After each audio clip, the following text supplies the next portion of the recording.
বাংলাদেশের বর্তমানে সবচাইতে ইসলামী বড় দল, জনপ্রিয় দল বাংলাদেশ জামাত ইসলামী। তারা সাম্প্রতিক ঘোষণা করেছে একটা হিন্দুকে তারা নমিনেশন দিয়েছে এমপি প্রার্থী হিসেবে। একটা হিন্দুকে দাঁড়িয়ে দিয়েছে কৃষ্ণ নন্দী তার নাম, যে সে এমপি হবে। এটা নিয়ে বাংলাদেশে তুমুল সমালোচনা, যে বিএনপি হিন্দুকে নমিনেশন দেবে দিক, আওয়ামী লীগ দেবে দিক, মুসলমান ইসলামী দল কেন দিল, এটা নিয়ে আলোচনা সমালোচনা ভালো করে বোঝেন। আপনাদের প্রশ্ন করি, এই বাংলাদেশে যদি ইসলাম কায়েম হয়, আমরা কি হিন্দুদেরকে দেশ থেকে বের করে দেব? তারাই দেব? তারাই দেশে থাকবে কি থাকবে না? হিন্দু থাকবে, বৌদ্ধ থাকবে, খ্রিস্টান থাকবে। 2 নম্বর প্রশ্ন, কোন হিন্দু যদি সরকারি চাকরি পায়, আমরা কি চাকরির থেকে বাদ দেব? তাহলে তারা যদি চাকরি করে, তারা যদি দেশের ভেতরে থাকে, তারা মুসলমানেরা মিলে যদি অংশীদারিত্বের ভিত্তিতে মিলেমিশে দেশ চলে, খুবই কি ক্ষতি হবে? ভালো করে বোঝেন শরীয়তের ফায়সালা। আমার নবী যখন মক্কা থেকে মদিনায় হিজরত করলেন, মদিনা নামক একটা রাষ্ট্র গঠন করলো। নবী হলো রাষ্ট্রপতি, কোরআন হলো সংবিধান, কিন্তু ওই মদিনার ভেতরে বরং নবীজি সবাইকে এক জায়গাত করে মদিনা নামক শান্তির রাষ্ট্র গঠন করেছিলেন। তার মানে বোঝা যায় ফতুয়াবাজি বন্ধ করেন। বাংলাদেশের পরিবেশটা ভালো করে বোঝেন। এই যে বাংলাদেশে ইসলামী 8 দল একতাবদ্ধ হয়ে গেছে, তামাম বাংলাদেশে গণজোয়ার শুরু হয়েছে, আর ভারতের মিডিয়া প্রচার করতেছে বাংলাদেশে ইসলামপন্থীরা ক্ষমতা দখল করবে, হিন্দুদেরকে দেশ থেকে বের করে দেবে। হিন্দুরা প্রমাণ করতে, ভারত প্রচার করতেছে যে আমরা হিন্দুদের বের করে দেব, মেরে ফেলবো, গলা কেটে শেষ করে দেব। ভারত যখন এই ষড়যন্ত্র করতেছে, সেই সময়ে একটা হিন্দুকে এমপি বানাইয়া যদি আমরা প্রমাণ করতে পারি আমরা কোনো হিন্দুকে মারবো না, তাদের দেশ ছেড়ে বের করে দেব না, বরং তাদের এমপির মর্যাদা দিয়ে আমরা মিলেমিশে থাকতে চাই, আমি মনে করি হিকমতের জন্য যদি এটা করে, এটা কখনো শরীয়ত বিরোধী হতে পারে না। ষড়যন্ত্র বোঝার চেষ্টা করেন। ভারত তো এটাই প্রমাণ করতে চাই যে বাংলাদেশে জঙ্গিদের উত্থান ঘটতেছে, হিন্দুদের নিরাপত্তা নাই, আর আমরা প্রমাণ করতে চাচ্ছি ডিমের মধ্যে কুসুম যে এইরকম নিরাপদ, ইসলামী রাষ্ট্রের ভেতরে অন্যান্য ধর্ম অবলম্বীরা তেমনি নিরাপদ। লাকুম দীনুকুম ওয়ালিয়া দিন, যার ধর্ম সে পালন করবে, লা ইকরাহা ফিদ্দিন, দিন সম্পর্কে কোনো জবরদস্তি নেই। আমরা বিভেদ করব না, মিলেমিশে নবীর তরিকায় মদিনার রাষ্ট্র এই জমিনে কায়েম করতে চাই। অনেক বড় বড় নেতা আবার কিন্তু বক্তব্য দিচ্ছে আমরা মওদুদির ইসলাম চাই না, মদিনার ইসলাম চাই। কি ফতোয়া মারতেছে, মাথার টুপিও নেই, মুখের দাড়িও নেই, কথা কর না গা। আবার ও বলতেছে আমরা মদিনার ইসলাম চাই। আরে ভাই, আমরাও তো মদিনার ইসলাম চাই। মওদুদির ইসলাম বলতে এই দুনিয়াতে কোনো ইসলাম নাই, কিন্তু মদিনার ইসলাম মানে কি? ধর্মনিরপেক্ষতাবাদ, জাতীয়তাবাদ, নাকি কোরআন? মদিনার রাষ্ট্র নবী যে কোরআন দিয়ে চালাইছে, তাহলে আপনারাও যদি মদিনার ইসলাম চান, আপনাদের ঘোষণা করতে হবে আমরা ক্ষমতায় গেলে কোরআন দিয়ে বাংলাদেশ পরিচালনা করব। একদিকে ফতুয়া দেবেন আমরা শরিয়া আইনে বিশ্বাস করি না, কোরআনের সাথে রাজনীতির কোনো সম্পর্ক নাই, আবার বলেন মদিনার ইসলাম চাই। এগুলো ধোঁকাবাজি, গাদ্দারি, মুনাফিকি ছাড়া কিছু হতে পারে না। আবার আমরা কোরআনের আইনের কথা বলি, আমাদেরকে বলে আমরা নাকি ধর্ম ব্যবসা করি। আমরা বলে ধর্ম ব্যবসা করি, আমরা ধর্ম ব্যবসা করি না। যারা নির্বাচনের আগে মাথায় টুপি দেয়, মুখের মধ্যে দাড়ি রাখে, পাঞ্জাবি পরে, মন্দিরে যায়, মসজিদে যায়, পীরের দরবারে যায়, ভোটের পরে টুপিও ছাড়ে, পাঞ্জাবিও ছাড়ে, নামাজও ছাড়ে, তসবিও ছাড়ে, এরাই হলো সবচাইতে বড় ধর্ম ব্যবসায়ী। আমরা ভোটের আগেও কোরআনের আইন চাই, সারা বছরও কোরআনের আইন চাই। আগেও নামাজ পড়ি, সারা বছরও পড়ি, আগেও টুপি দেই, সারা বছর দেই। আমরা ধর্ম নিয়ে রাজনীতি করি না, আমরা ধর্মীয় রাজনীতি করি, ধর্মীয় বিধান কায়েমের জন্য। আচ্ছা বলেন তো, যারা বলে শরিয়া আইনে বিশ্বাস করি না, ঈমান থাকে? শরিয়া আইন মানে কোরআনের আইন, শরিয়া আইন মানে আল্লাহর আইন, শরিয়া আইন মানে হাদিসের আইন। সুতরাং যারা বলে শরিয়া আইন বিশ্বাস করি না, এরা কখনো মুসলমানের বাচ্চা হতে পারে না। সুতরাং অনুরোধ করবো, ইসলামী দলের মধ্যে বিভেদ করবেন না, ফতুয়াবাজি করবেন না, ফাটল ধরাবেন না। বাংলাদেশের গবেষণায় বলেছে জামাত যেটা বোঝে অন্য দলকে বুঝতে অন্তত 50 বছর লাগে। এত ফতুয়াবাজি করে দেশের টেকা যাবে না।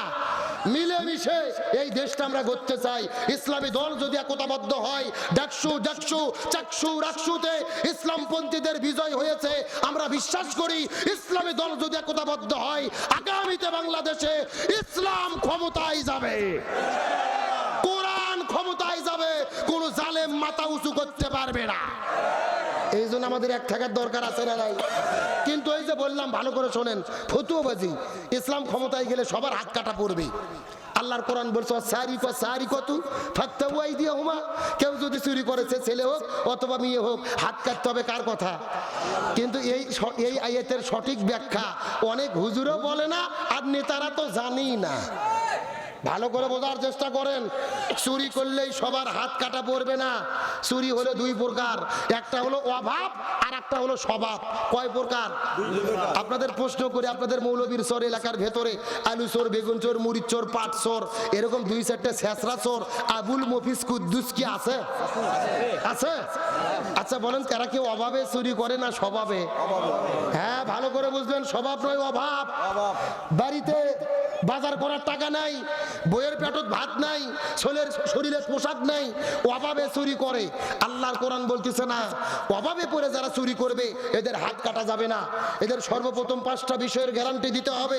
খাদ্য, বস্ত্র, বাসস্থান, শিক্ষা, চিকিৎসা, এই 5টা বিষয়ের নিরাপত্তা দেওয়ার পরে, গ্যারান্টি দেওয়ার পরে যদি তারা চুরি করে তখন তাদের হাত কাটা পড়বে। এখন বলেন, আপনাদের এলাকার আবুল মফিজ কুদ্দুস ওই ছেঁচড়া চোরদেরকে সরকার যদি 3 সন্ধ্যা আলু আপনার গরু গোস্ত ভাত দেয় আর বাসা বাড়ি করে দেয়, এরা চুরি করবে? এরা মাথার টুপি দিয়ে জিবরাইল সাজে ঘুরবে রে পাগল, কোনো টেনশন নাই এদের। কিন্তু আপনাদের প্রশ্ন করতে চাই, ঢাকার সচিবালয়ে বসে থাকে, সংসদ ভবনে বসে থাকে, এসি ঘরের ভেতরে কলম বার করে কলমের খোসা মারে কোটি কোটি টাকা চুরি করে যারা বিদেশে নিয়ে যে বেগুন পাড়া তৈরি করে, এরা কি অভাবে চুরি করে না স্বভাবে? আরো জোরে বলেন। এদের কোনো অভাব নাই, কোটি কোটি টাকা ব্যাংকে আছে, 4-5টা গাড়ি আছে, বেগুন পাড়াতে বাড়ি আছে, এরা স্বভাবে চুরি করে। আল্লাহর কোরআন বলতেছে, এই স্বভাবে যারা চুরি করবে এদের সর্বপ্রথম হাত কাটতে হবে।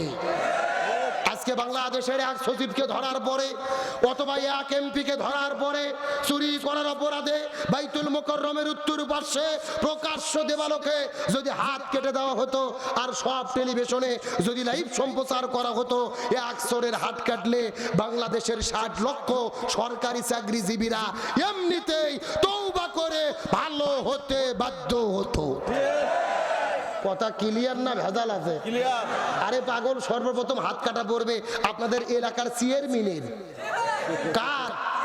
কি সুন্দর ফতুয়া দেয় বারে, কুরবানির ঈদের দিনে যখন গরুর গোস্ত ভাগ করবে এরকম হুজুরদেরকে ডাক দেয়, হুজুর গোস্ত দাড়ি পাল্লাতে 3 ভাগ করেন তো, 1 ভাগ আমি খাবো, 1 ভাগ আত্মীয় স্বজন খাবে, 1 ভাগ পাড়া প্রতিবেশী খাবে, আমার ভাগে কম হলে সমস্যা নাই, গরিবরা যেন কম না পায়। কি ফতুয়া! মনে হচ্ছে জিবরাইলের খালাতো ভাই এই মাত্র জান্নাত থেকে পালিয়ে এলো। কি সুন্দর গোস্ত ভাগ করে 3 দিন পরে ইউনিয়ন পরিষদের যখন চাল আর গম বন্টন করতে গেছে তখন দাড়ি পাল্লা থুয়ে ভাঙ্গা বালতি নিয়ে গেছে। কথা কন লেখে নিচ্ছে 20 কেজি, দিচ্ছে 12 শেয়ার। একটা গরিব মানুষ বলতে, কে ভাই 20 কেজি লেখে দিয়ে 12 কেজি দিচ্ছেন কেন? বলে বেশি কথা বললে কিন্তু তোর নাম কেটে দেব। তখন গরিব মানুষ বলতেছে, ভাই নাম কাটেন না, যা দেন খাইয়ে বাঁচি। আর বেদবা ভাতা, বয়স্ক ভাতা, স্বামী পরিত্যক্তা ভাতা, এই কার্ডগুলো যদি কেউ নিতে চায় 5,000 টাকা হাদিয়ে মিম্বরক দিয়ে 6 মাস আগে সিরিয়াল দেওয়া লাগে। জোরে কোন আজকে বাংলাদেশের এক চেয়ারম্যানকে ধরে চাল ডাল গম চুরি করার অপরাধে প্রকাশ্য দেবালোকে যদি হাত কাটা হতো আর বাংলাদেশের সব টেলিভিশনে যদি লাইভ সম্প্রচার করা হতো, এক চেয়ারম্যানের হাত কাটলে বাংলাদেশের 6,000 চেয়ারম্যানেরা এমনিতেই তওবা করে ভালো হতে বাধ্য হতো। আপনাদের এলাকার ছেঁচড়া চোরের কোনো টেনশনই নাই, হাত কাটা শুরু হবে ঢাকার থেকে। কথা কন ঢাকা, আগে সচিবালয়, তারপরে সংসদ, তারপরে জামালপুর, তারপরে গাইবান্ধা। আপনারা যে এলাকাতে আছেন কিয়ামতের আগ পর্যন্ত ওই আইন আসবে।